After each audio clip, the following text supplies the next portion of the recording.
Hello, it's me, Tom, your friendly neighborhood atheist and garden atheist. And I wanted to do something which I have not done yet, which is introduce you to my garden, because that was one of the inspirations of this channel, was to talk about gardening and bees, of course, and to not talk about atheism, but only to explain that as an atheist, I like the same things and have the same fulfillment in life as everyone else who thinks God is real, without any need for there being a God. I'm an atheist simply because I don't think gods are real. I think gods are a creation of man. I don't make the claim that there are no gods. I don't know. Therefore, I'm agnostic. But everyone should be able to express themselves as agnostic, because if you say God is real, you don't know. Therefore, you're agnostic. But most people who think God is real are not willing to say they're agnostic. And yet, as an atheist, they think I should say that I'm agnostic. Anyways, I don't want to talk about religion on this channel. I don't even want to talk about God. But I did want to explain that a little bit and introduce you to my garden. And well, it's middle of August, and of course the garden is nearing the end of life and it's gotten a bit overgrown. I've got tons and tons of tomatoes to pick.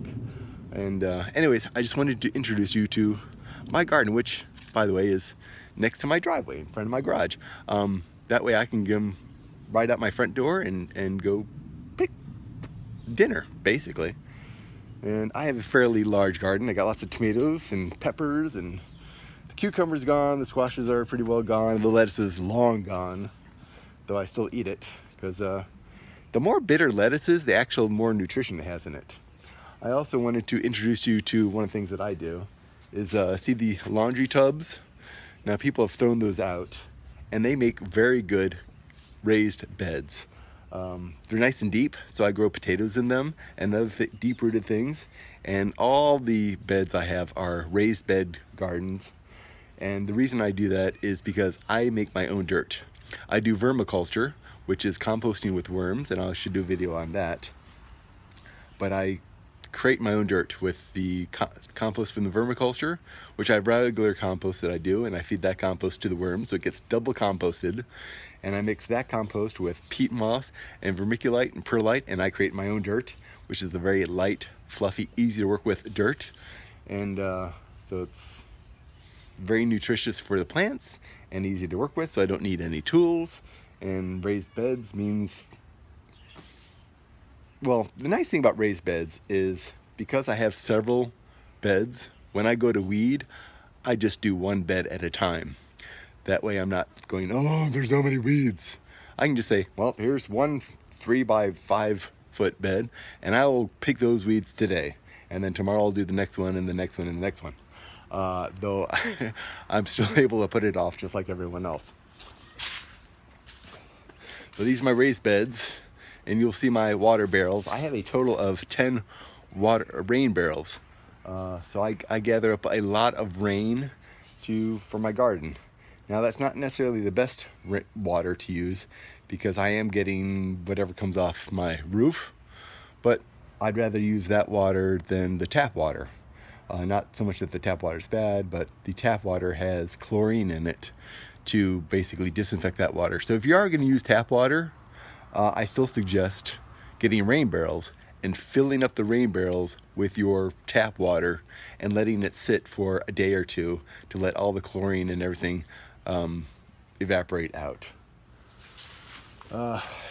And you also can see the black composter there. I compost everything, all the things out of the garden and all the yard waste, and I compost it for a couple weeks, and then I feed that compost to my worms, and I get, well, it's excellent fertilizer, and it creates excellent soil. And as you can see, my garden's doing rather well, and I use all rainwater in my garden. And anyhow, I'm Tom, your friendly neighborhood atheist and gardener and beekeeper, and hopefully you've seen some of my bee videos, and I hope you subscribe. And I'm not going to talk about religion. I just want you to understand that atheists are just regular people. Nothing fancy or unusual about us, other than the fact that we don't think that there's a God. And we don't think there's a reason to believe that there's a God. lots of atheists have different motivations for their lack of belief. Most atheists at one time believed that there was a God. I'm one of those rare ones who never did. Even though my entire family does believe that there's a God, they all still believe there's a God. I was actually a teenager before I realized that they believed God was real, and I was shocked. It never occurred to me to think that God was actually real. I stopped any pretense of believing in God at the same time I stopped having any pretense to believe that Santa Claus is real. But we still had Christmas and still went to church, so they were just cultural things that we did. Anyways, this is my garden, and I should show more of it, and hopefully see my bees, and I'll do some videos on vermiculture, because I think that's an important thing that everyone should be doing. And anyways, hope you like this little introduction, and please subscribe, because I'd like to share my garden with you and other things, product reviews and whatnot, and just let you know that atheists are just regular people. Really, that's all I want to say with this channel. I'll catch you next time. Bye.